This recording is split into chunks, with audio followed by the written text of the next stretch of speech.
Mandukya Upanishad. Translated by Swami Nikalananda. Chapter 1, Agama Prakarana, the chapter based on Vedic testimony. Hari Om. Om, the word, is all this whole universe. A clear explanation of it is as follows. All that is past, present, and future is, indeed, Om. And whatever else there is, beyond the threefold division of time, that also is truly Om. All this is, indeed, Brahman. This Atman is Brahman. This same Atman has 4 quarters. The first quarter is called Vaisvanara, whose sphere of activity is the waking state, who is conscious of external objects, who has 7 limbs and 19 mouths, and who is the experiencer of gross objects. The second quarter is Taijasa, whose sphere of activity is the dream state, who is conscious of internal objects, who is endowed with 7 limbs and 19 mouths, and who is the experiencer of subtle objects. That is the state of deep sleep wherein one asleep neither desires any object nor sees any dream. The third quarter is Prajna, whose sphere is deep sleep, in whom all experiences become unified, who is, verily, a mass of consciousness, who is full of bliss and experiences bliss, and who is the door leading to the knowledge of dreaming and waking. He is the Lord of all. He is the knower of all. He is the inner controller.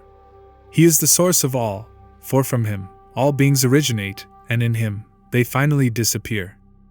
Godapada Karikas. Visva is all-pervading, the experiencer of external objects. Taijasa is the cognizer of internal objects. Prajna is a mass of consciousness. It is one alone that is thus known in the 3 states. Visva is the cognizer through the right eye. Taijasa is the cognizer through the mind within. Prajna is the akasa in the heart. Therefore the one Atman is perceived threefold in the same body. Visva experiences the gross, Taijasa the subtle, and Prajna the blissful. Know these to be the threefold experience. The gross object satisfies Visva, the subtle, Taijasa, and the blissful, Prajna. Know these to be the threefold satisfaction. The experiencer and the objects of experience associated with the 3 states have been described. He who knows these both does not become attached to objects though enjoying them. Surely a coming into existence must be predicated of all positive entities that exist. Prana manifests all inanimate objects. The Purusha manifests the conscious beings in their manifold forms. Some of those who contemplate the process of creation regard it as the manifestation of God's powers. Others imagine creation to be like dreams and illusions. Those who are convinced about the reality of manifested objects ascribe the manifestation solely to God's will, while those who speculate about time regard time as the creator of things. Some say that the manifestation is for the purpose of God's enjoyment, while others attribute it to his division. But it is the very nature of the effulgent being. What desire is possible for him who is the fulfillment of all desires? Turiya is not that which is conscious of the inner, subjective, world, nor that which is conscious of the outer, objective, world, nor that which is conscious of both, nor that which is a mass of consciousness. It is not simple consciousness, nor is it unconsciousness. It is unperceived, unrelated, incomprehensible, uninferable, unthinkable, and indescribable. The essence of the consciousness manifesting as the self in the 3 states, it is the cessation of all phenomena. It is all peace, all bliss, and non-dual. This is what is known as the 4th, Turiya. This is Atman, and this has to be realized. Turiya, the changeless ruler, is capable of destroying all miseries. All other entities being unreal, the non-dual Turiya alone is known as effulgent and all-pervading. Visva and Taijasa are conditioned by cause and effect. Prajna is conditioned by cause alone. Neither cause nor effect exists in Turiya. Prajna does not know anything of self or non-self, of truth or untruth. But Turiya is ever-existent and all-seeing. Non-cognition of duality is common to both Prajna and Turiya. But Prajna is associated with sleep in the form of cause, and this sleep does not exist in Turiya. The first 2, Visva and Taijasa, are associated with dreaming and sleep respectively. Prajna, with sleep bereft of dreams. Knowers of Brahmans see neither sleep nor dreams in Turiya. Dreaming is the wrong cognition and sleep the non-cognition of reality. When the erroneous knowledge in these two is destroyed, turiya is realized. When the jiva, asleep under the influence of beginningless maya, is awakened, it then realizes birthless, sleepless, and dreamless non-duality. If the phenomenal universe were real, then certainly it would disappear. The universe of duality, which is cognized as mere illusion, maya, non-duality alone is the supreme reality. If anyone imagines illusory ideas such as the teacher, the taught, and the scriptures, then they will disappear. These ideas are for the purpose of instruction. Duality ceases to exist when reality is known. The same Atman explained before as being endowed with 4 quarters is now described from the standpoint of the syllable Om. Om, too, divided into parts, is viewed from the standpoint of letters. The quarters of Atman are the same as the letters of Om, and the letters are the same as the quarters. The letters are A, U, and M. Vaisvanara Atman, whose sphere of activity is the waking state, is A, the first letter of Om, on account of his all-pervasiveness or on account of his being the first. He who knows this obtains all desires and becomes first among the great. Taijasa Atman, whose sphere of activity is the dream state, is U, the second letter of Om, on account of his superiority or intermediateness. He who knows this attains superior knowledge, receives equal treatment from all, and finds in his family no one ignorant of Brahman.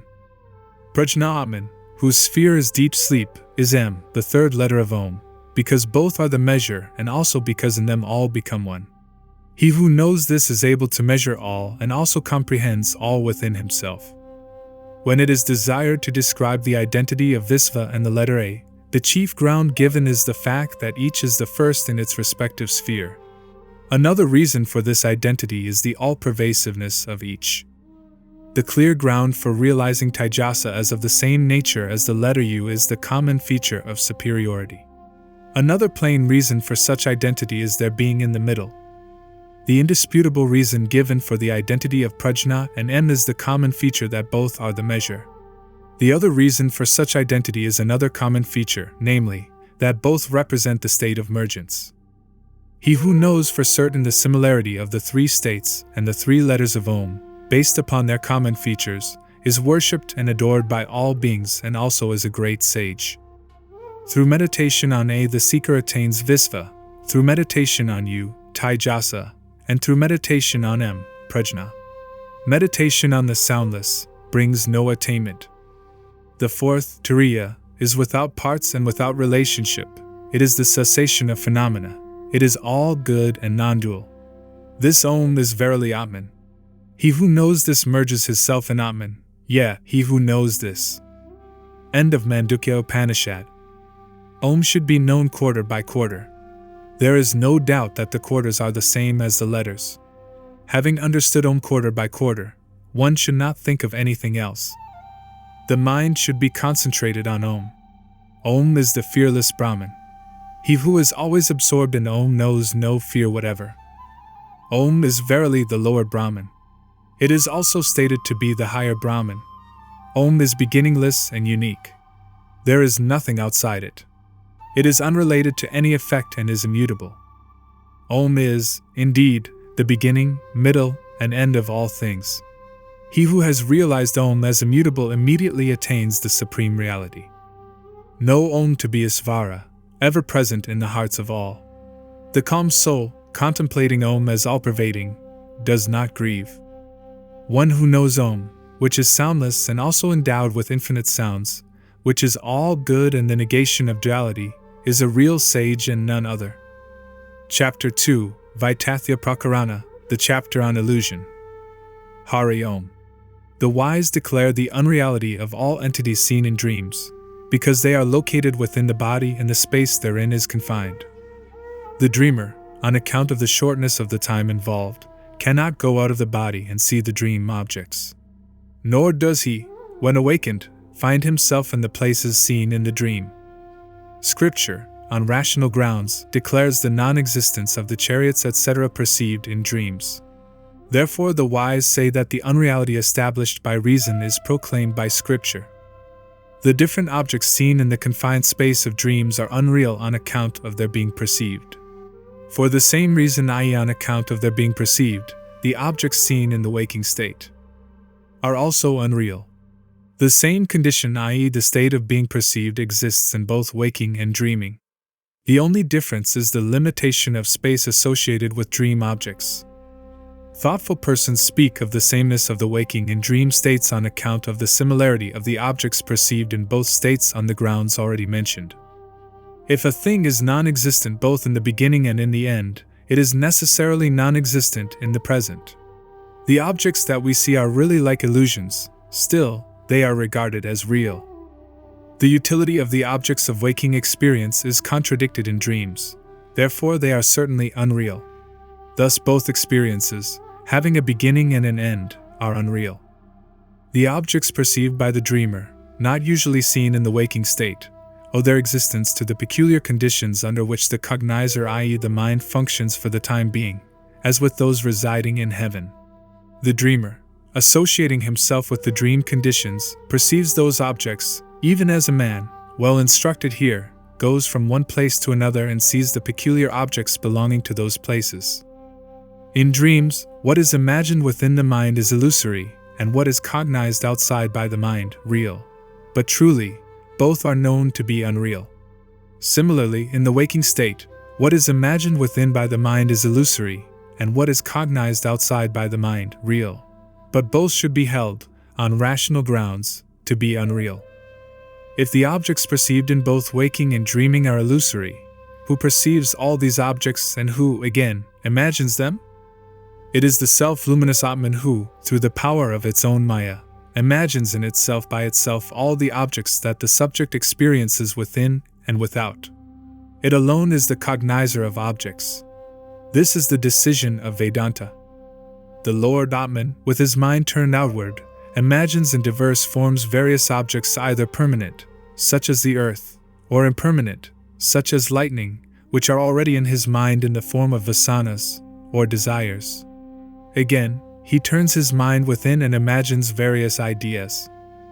Those that are cognized internally only as long as the thought of them lasts, and those that are perceived outside and relate to 2 points in time, are all mere objects of the imagination. There is no ground for differentiating the one from the other. Those that exist within the mind as subjective ideas and are known as unmanifested, and those that are perceived to exist outside in a manifested form, both are mere objects of the imagination. Their difference lies only in the difference of the organs by means of which they are perceived. First of all is imagined the jiva, the embodied individual, and then are imagined the various entities, both external such as sounds, forms, etc., and internal such as the pranas, sense organs, etc., that are perceived to exist. As is one's knowledge, so is one's memory. As a rope lying in darkness, about whose nature one remains uncertain, is imagined to be a snake or a line of water, so Atman is imagined in various ways. When the real nature of the rope is ascertained, all misconceptions about it disappear and there arises the conviction that it is nothing but a rope. Even so is the true nature of Atman determined. Atman is imagined as prana and other numberless ideas. All this is due to Maya, belonging to the effulgent Atman, by which it appears, itself, to be deluded. Those conversant with prana describe Atman as prana, those conversant with the elements, as the elements, those conversant with the gunas, as the gunas, and those conversant with the tattvas, as the tattvas. Those acquainted with the padas call it the padas, those acquainted with objects, the objects, those acquainted with the lokas, those acquainted with the gods. Those conversant with the Vedas describe Atman as the Vedas, those conversant with the sacrifices, as the sacrifices, those conversant with the enjoyer, as the enjoyer, and those conversant with the objects of enjoyment call it the objects of enjoyment. The knowers of the subtle call it the subtle, and the knowers of the gross, the gross. Those that are familiar with the personal deity call it the personal deity, and those that are familiar with the void, the void. Those that know time call Atman time, and those that know space call it space. Those versed in the art of disputation call it the object of dispute, and those knowing the worlds call it the worlds.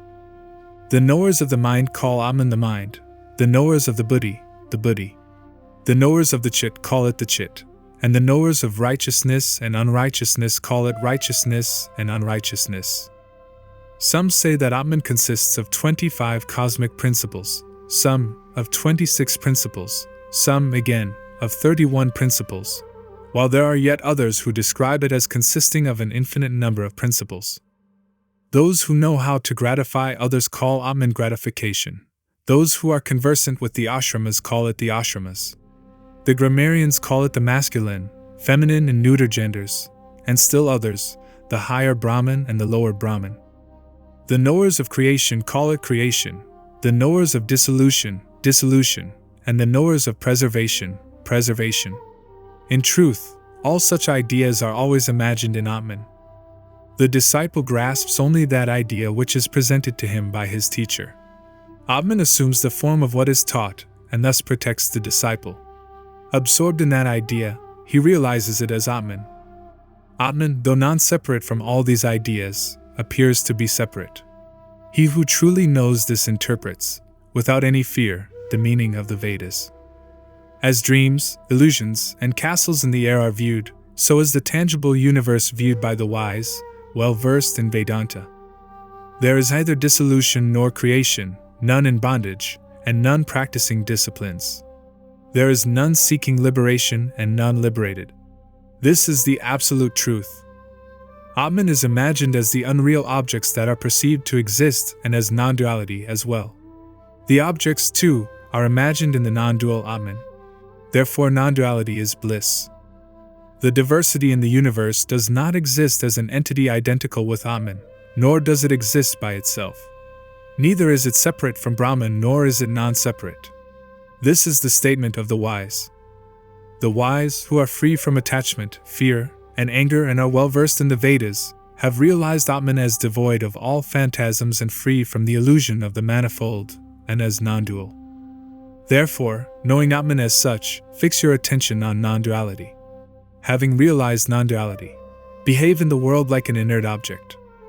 The illumined sannyasin does not praise any deity, does not salute any superior, and does not perform rites to propitiate departed ancestors.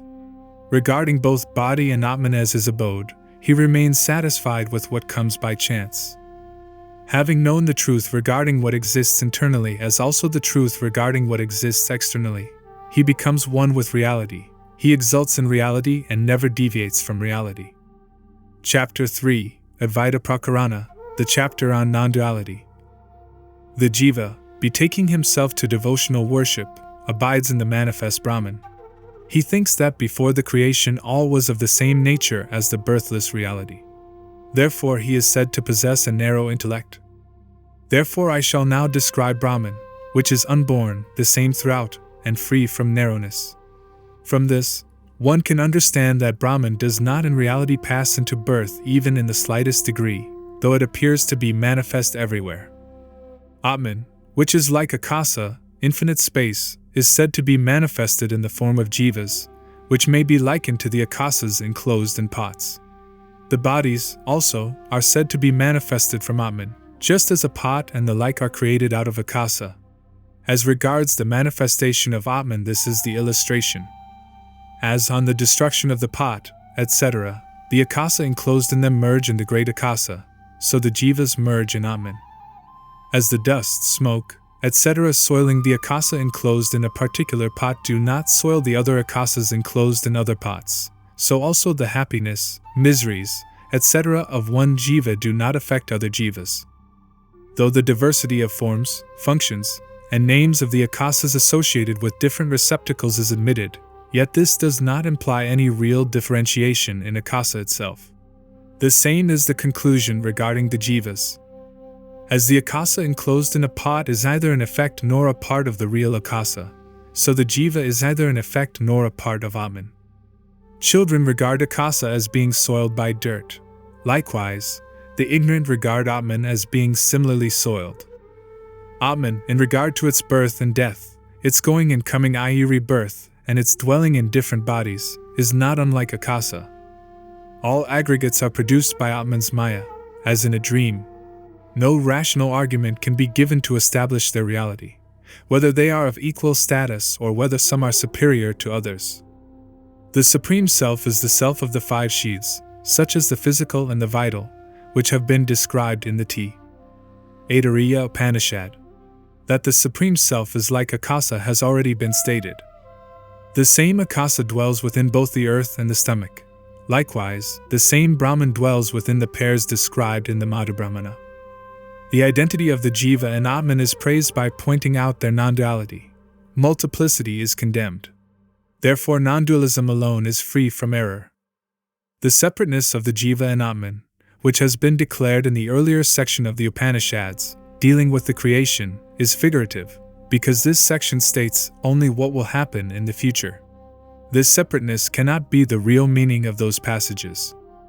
The scriptural statements regarding the creation, using the examples of earth, iron, and sparks, are for the purpose of clarifying the mind. Multiplicity does not really exist in any manner. There are three stages of life, corresponding to the threefold understanding of men: inferior, mediocre, and superior. Scripture, out of compassion, has taught this discipline for the benefit of the unenlightened. The dualists, firmly clinging to their conclusions, contradict one another. The non-dualists find no conflict with them. Since non-duality is ultimate reality, duality is said to be its effect. The dualist sees duality in both the absolute and the relative. Therefore, the non-dualist position does not conflict with the dualist position. The unborn Atman becomes manifold through Maya and not otherwise. For if the manifold were real, then the immortal would become mortal. The disputants assert that the unborn entity, Atman, becomes born. Now can one expect that an entity that is birthless and immortal should become mortal? The immortal cannot become mortal, nor can the mortal become immortal.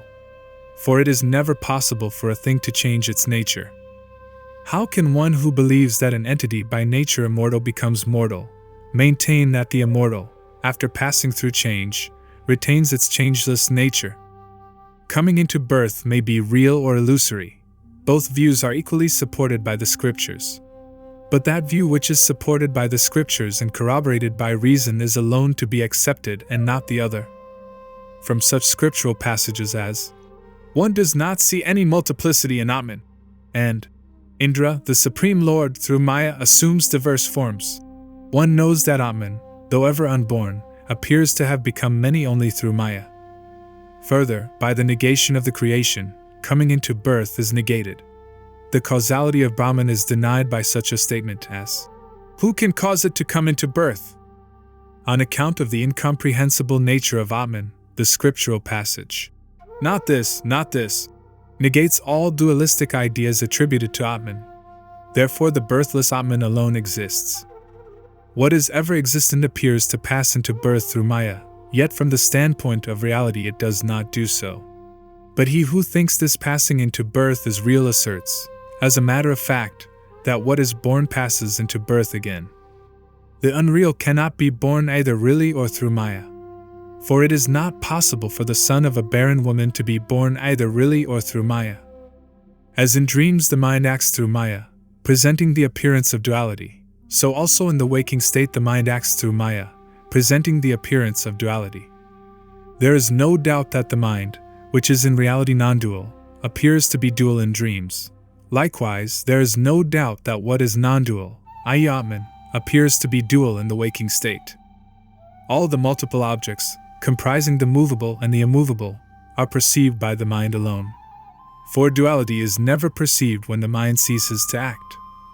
When the mind, after realizing the knowledge that Atman alone is real, becomes free from imaginations and therefore does not cognize anything, for want of objects to be cognized, it ceases to be the mind. Knowledge, jnana, which is unborn and free from imagination, is described by the wise as ever inseparable from the knowable. The immutable and birthless Brahman is the goal of knowledge. The birthless is known by the birthless. One should know the behavior of the mind which, being endowed with discrimination and free from illusions, is under control. The condition of the mind in deep sleep is not like that but is of a different kind. The mind is withdrawn in deep sleep, but it is not so when the mind is controlled. The controlled mind is verily the fearless Brahman, the light of whose omniscience is all-pervading. Brahman is birthless, sleepless, dreamless, nameless, and formless. It is ever effulgent and omniscient. No duty, in any sense, can ever be associated with it.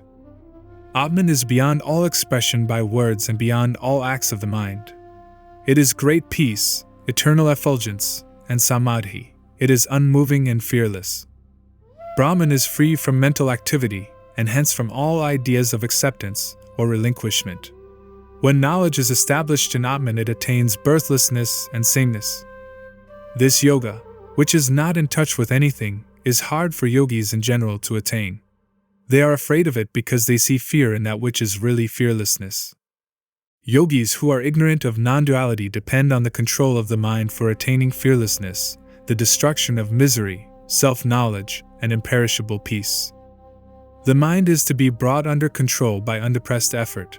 It is like emptying the ocean, drop by drop, with the help of a blade of kusa grass. The mind distracted by desires and enjoyments should be brought under control by proper means. So also the mind enjoying pleasure in inactivity, laya. For the state of inactivity is as harmful as the state of desires. Turn back the mind from the enjoyment of desires, remembering that they beget only misery. Do not see the created objects, remembering that all this is the unborn Atman. If the mind becomes inactive, arouse it from laya. If distracted, make it tranquil. Understand the nature of the mind when it contains the seed of attachment. When the mind has attained sameness, do not disturb it again. The yogi must not taste the happiness arising from samadhi. He should detach himself from it by the exercise of discrimination. If his mind, after attaining steadiness, again seeks external objects, he should make it one with Atman through great effort. When the mind does not lapse into inactivity and is not distracted by desires, that is to say, when it remains unshakable and does not give rise to appearances, it verily becomes Brahman. This supreme bliss abides in the self. It is peace, it is liberation, it is birthless and cannot be described in words. It is called the omniscient Brahman, being one with the birthless self, which is the true object of knowledge. No jiva ever comes into existence. There exists no cause that can produce it. The supreme truth is that nothing ever is born. Chapter 4, Aladasanti Prakarana, the chapter on the quenching of the firebrand. I bow to the best among men, who, by means of knowledge, which is like akasa and which is non-different from the goal of knowledge, realize the nature of the jivas, dharmas, which, too, are like akasa. I bow to the yoga known as asparsa, taught in the scriptures, which promotes the happiness and well-being of all creatures and is free from strife and contradictions. Some disputants postulate that only an existing entity can again come into existence, while other disputants, proud of their intellect, postulate that only a non-existing entity can come into existence. Thus they quarrel among themselves. An existing entity cannot again come into existence, birth, nor can a non-existing entity come into existence. Thus disputing among themselves, they really establish the non-dualistic view of ajati, non-creation. We approve the ajati, non-creation, thus established by them. We have no quarrel with them. Now hear from us about ultimate reality, which is free from all disputations. The disputants assert that the unborn entity, Atman, becomes born. How can one expect that an entity that is birthless and immortal should become mortal? The immortal cannot become mortal, nor can the mortal become immortal. For it is never possible for a thing to change its nature. How can one who believes that an entity by nature immortal becomes mortal, maintain that the immortal, after passing through change, retains its changeless nature?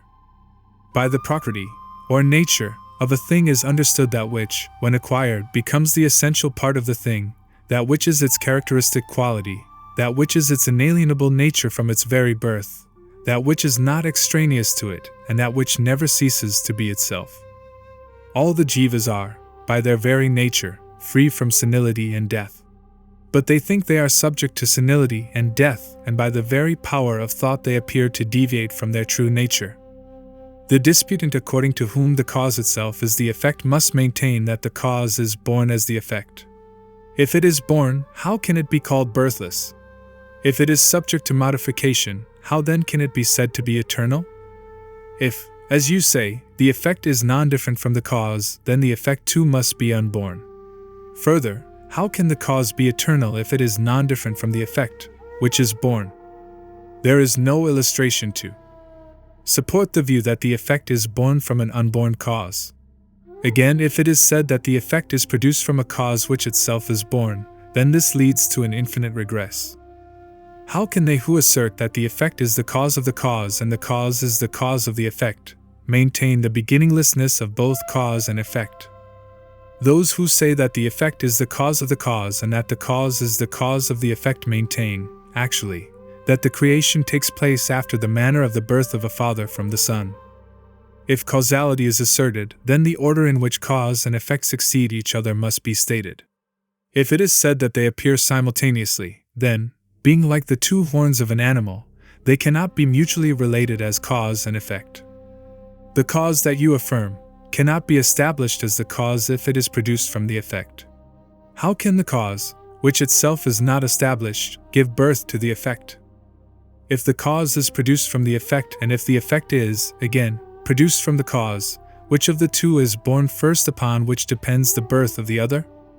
The inability to reply to the question raised above, the ignorance about the matter and the impossibility of establishing the order of succession if the causal relation is admitted clearly lead the wise to uphold, under all conditions, the doctrine of ajati, or non-creation.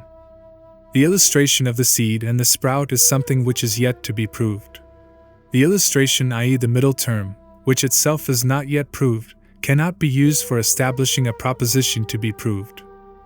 The ignorance regarding the antecedents and the subsequence of cause and effect clearly proves the absence of creation, ajati. If the jiva, dharma, has really been born, then why can you not point out its antecedent cause? Nothing whatsoever is born, either of itself or of another entity. Nothing is ever produced, whether it be being or non-being or both being and non-being. The cause cannot be produced from a beginningless effect, nor can the effect be produced from a beginningless cause. That which is without beginning is necessarily free from birth. Subjective knowledge must have an object for its cause, otherwise, variety becomes non-existent. Further, from the experience of pain, the existence of external objects, accepted by the dualistic scriptures, must be admitted. The dualists, by force of reason, assert that there is a cause of subjective knowledge. But from the standpoint of the true nature of things, we assert that the so-called cause is, after all, no cause. The mind is not related to external objects or to the ideas that appear as such objects. This is so because objects are non-existent, and the ideas that appear as external objects are not distinct from the mind. The mind does not enter into the causal relation in any of the three periods of time. How can it ever be subject to delusion, when there is no cause for such delusion? Therefore, neither the mind nor the objects perceived by the mind are ever born. To see their birth is like seeing the footprints of birds in the sky. The cause, Brahman, from which the birthless mind is asserted by the dualists to have been born is itself unborn. Because Brahman is ever unborn, therefore it is never possible for it to be other than what it is.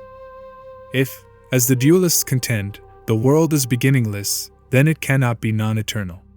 Moksha, liberation, cannot have a beginning and be eternal. If a thing is non-existent in the beginning and in the end, it is necessarily non-existent in the present. The objects that we see are really like illusions, still they are regarded as real. The utility of the objects of waking experience is contradicted in dreams, therefore they are certainly unreal. Both experiences have a beginning and an end. All entities seen in dreams are unreal because they are perceived inside the body. How is it possible for things that are perceived to exist, really to exist in Brahman, which is indivisible and homogeneous?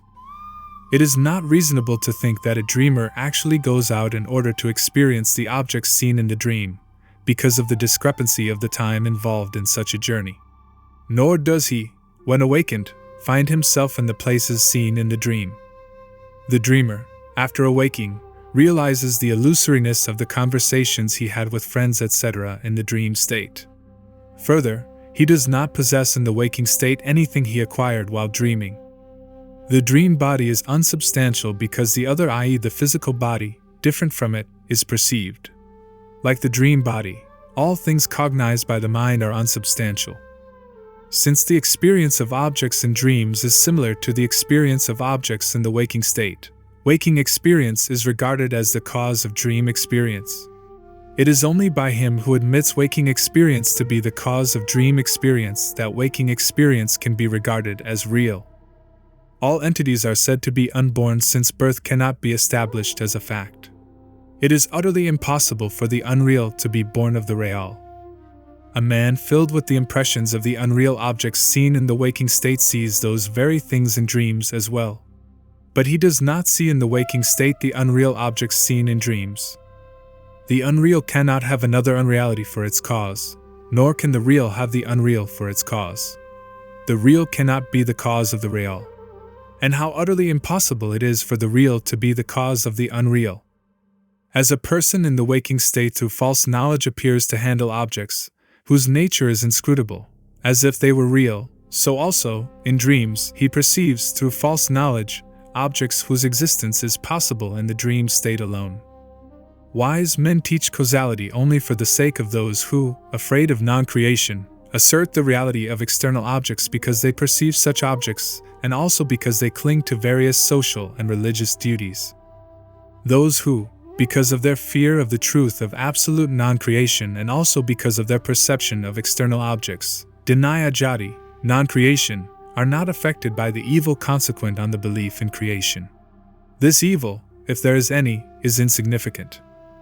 As an elephant conjured up by a magician is taken to be real because it is perceived to exist, and also because it answers to the behavior of a real elephant, so also external objects are taken to be real because they are perceived to exist, and because one can deal with them. It is consciousness, vijnana, alone that appears to be born or to move or to take the form of matter. But this consciousness is really ever unborn, immovable, and free from the traits of materiality. It is all peace and non-dual. Thus the mind is never subject to birth. All beings, too, are free from birth. Those who know this do not fall into false knowledge. As the line made by a moving firebrand appears to be straight, crooked, etc., so consciousness, when set in motion, appears as the perceiver, the perceived, and the like. As the firebrand, when not in motion, is free from all appearances and remains changeless, so consciousness, when not in motion, is free from all appearances and remains changeless. When the firebrand is set in motion, the appearances that are seen in it do not come from elsewhere. When it is still, the appearances do not leave the motionless firebrand and go elsewhere, nor do they enter into the firebrand itself. The appearances do not emerge from the firebrand because their nature is not that of a substance. This applies likewise to consciousness, because of the similarity of the appearances.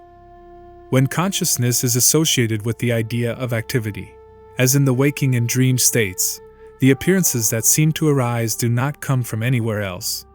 When consciousness is non-active, as in deep sleep, the appearances do not leave the non-active consciousness and go elsewhere, nor do they merge in it. The appearances do not emerge from consciousness, for their nature is not that of a substance. They are incomprehensible because they are not subject to the relation of cause and effect. A substance may be the cause of another substance, and a non-substance, the cause of another non-substance. But the jivas cannot possibly be anything like a substance or a non-substance. Thus external appearances, objects, are not caused by the mind, nor is the mind caused by them. Hence thoughtful people hold to the principle of absolute non-creation. As long as a person clings to the belief in causality, he will find the cause producing the effect. But when this attachment to causality wears away, cause and effect become non-existent. As long as a person clings to the belief in causality, samsara will continue to expand for him. But when this attachment to causality wears away, samsara becomes non-existent. The entire universe is created by false knowledge, therefore nothing in it is eternal. Everything, again, as one with ultimate reality, is unborn, therefore there is no such thing as destruction. Birth is ascribed to the jivas, but such birth is not possible from the standpoint of reality. Their birth is like that of an illusory object. That illusion, again, does not exist. The illusory sprout is born of the illusory seed. This illusory sprout is neither permanent nor destructible. The same applies to the jivas. The term permanent or impermanent cannot be applied to the birthless jivas. What is indescribable in words cannot be discriminated about as permanent or impermanent.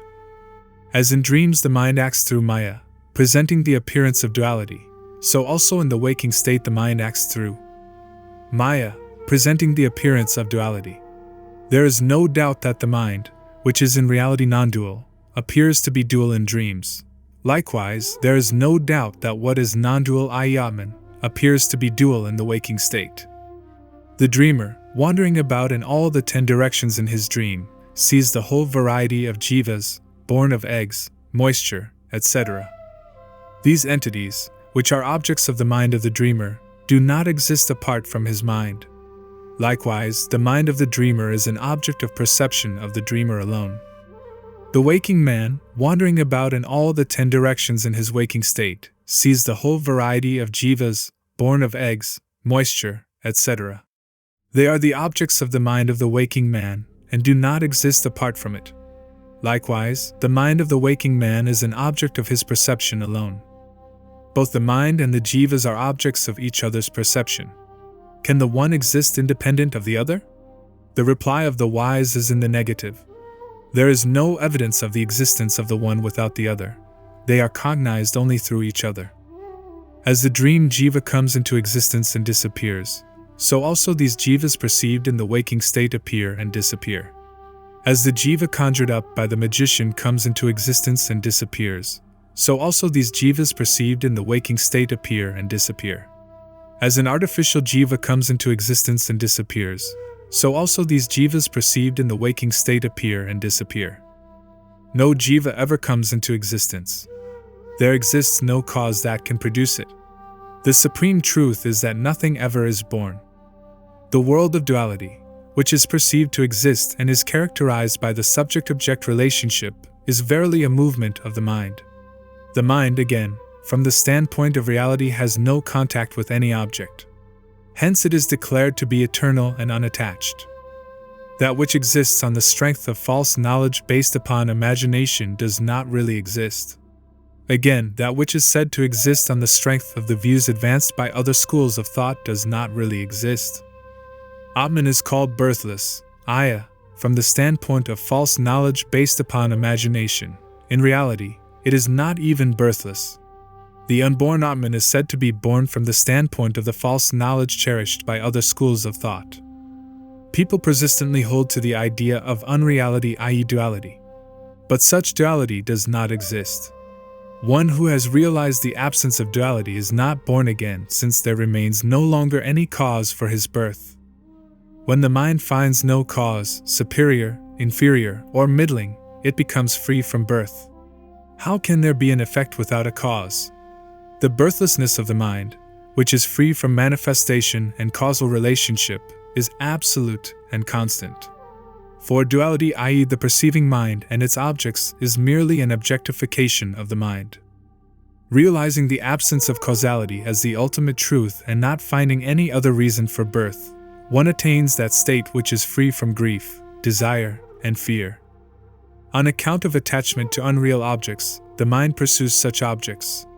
But it comes back to its pure state when it attains non-attachment, realizing their unreality. The mind freed from attachment to all external objects and undistracted by fresh objects attains the state of immutability. The wise realize such a mind to be Brahman. It is undifferentiated, birthless, and non-dual. The birthless, dreamless, and sleepless reality reveals itself by itself. For this Dharma, Atman, by its very nature is self-luminous. The Lord Atman becomes easily hidden because of attachment to any single object and is revealed with great difficulty. The ignorant, with their childish minds, verily cover Atman by predicating of it such attributes as existence, non-existence, existence, and non-existence, and total non-existence, deriving these characteristics from the notions of change, immovability, combination of change and immovability, and absolute negation which they associate with Atman. These are the 4 theories regarding Atman, through attachment to which it always remains hidden from one's view. He who knows the Lord to be ever untouched by them indeed knows all. What else remains to be desired by him who has attained the state of the Brahman, a state of complete omniscience and non-duality, which is without beginning, middle, or end? The humility, Vinaya, of the Brahmins is natural. Their tranquility, Sama, is also natural. Further, the control of the senses, Dhamma, comes naturally to them. He who has realized Brahman attains peace. Vedanta recognizes the ordinary state of waking, in which duality, consisting of objects, and the idea of coming in contact with them, is admitted.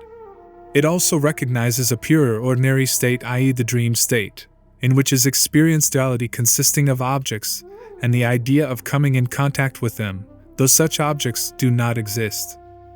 The wise recognize another state, in which there exist neither objects nor ideas regarding them. This state is beyond all empirical experiences. They describe the three, knowledge, the objects of knowledge, i.e. the three states, and the supremely knowable, i.e. ultimate reality. Having known knowledge and the threefold knowable, one after another, the knower, endowed with supreme intellect, attains in this very life and everywhere, the state of omniscience. One should be conversant, at the very outset, with four things. These are as follows: the things to be avoided, the goal to be realized, the disciplines to be cultivated, and the tendencies to be rendered ineffective. Of these four, all except the goal to be realized, i.e. the supreme reality, exist only as products of the imagination. All Atmans, Dharmas, are to be known, by their very nature, to be beginningless and unattached like Akasa. There is not the slightest variety in them in any way or at any time. All jivas are, by their very nature, illumined from the very beginning. There can never be any doubt about their nature. He who, having known this, rests without seeking further knowledge is alone capable of attaining immortality. The jivas, from the very beginning and by their very nature, are all peace, unborn, and completely free. They are characterized by sameness and non-separateness. The unborn Atman is always established in sameness and purity. Those who always wander in the realm of separateness cannot realize the purity of Atman. Their minds are inclined to differentiation, and they assert the separateness of the Atmans. Therefore they are called narrow-minded. They alone in this world are endowed with the highest wisdom, who are firm in their conviction of the sameness and birthlessness of Atman. The ordinary man does not understand their way. Knowledge, which is the very essence of the unborn jivas, is itself called unborn and unrelated. This knowledge is proclaimed to be unattached since it is unrelated to any other object. To those ignorant people who believe that Atman can deviate from its true nature even in the slightest measure, its eternally unrelated character is lost. In that case, the destruction of the veil is out of the question. All jivas are ever free from bondage and pure by nature. They are illumined and free from the very beginning. Yet the wise speak of the jivas as capable of knowing ultimate reality. The knowledge of the wise man, who is all light, is never related to any object. All the jivas, as well as knowledge, are ever unrelated to objects. This is not the view of Buddha. Having realized the knowledge of the supreme reality, which is hard to grasp, profound, birthless, the same throughout, all light and free from multiplicity, we salute it as best we can. Om. Peace. Peace. Peace. Final salutation by Sri Sankaracharya. I salute Brahman, the destroyer of the fear of those who take refuge in it, which, though unborn, appears to be associated with birth through its own majestic powers, which, though motionless, appears to be moving, and which, though non-dual, appears to have assumed many forms to those whose vision is diluted by the perception of diverse objects and their attributes. I prostrate myself at the feet of the teacher of my teacher, the most adored among the adorable, who, out of sheer compassion for the beings drowned in the deep ocean of the world, infested by the terrible sharks of incessant births and deaths, rescued, for the benefit of all, this nectar, hardly attainable even by the immortals, from the inmost depths of the ocean of the Vedas by churning it with the rod of his illumined wisdom. I make obeisance with my whole being to those holy feet, the dispellers of the fear of the chain of births and deaths, of my own great teacher, who, through the light of his illumined wisdom, destroyed the darkness of delusion enveloping my mind, who put an end, forever, to my appearance and disappearance in this terrible ocean of innumerable births and deaths, and who enables all others, too, that take shelter at his feet, to attain unfailing knowledge of the Scriptures, peace, and the state of perfect non-differentiation. Om Tat Sat.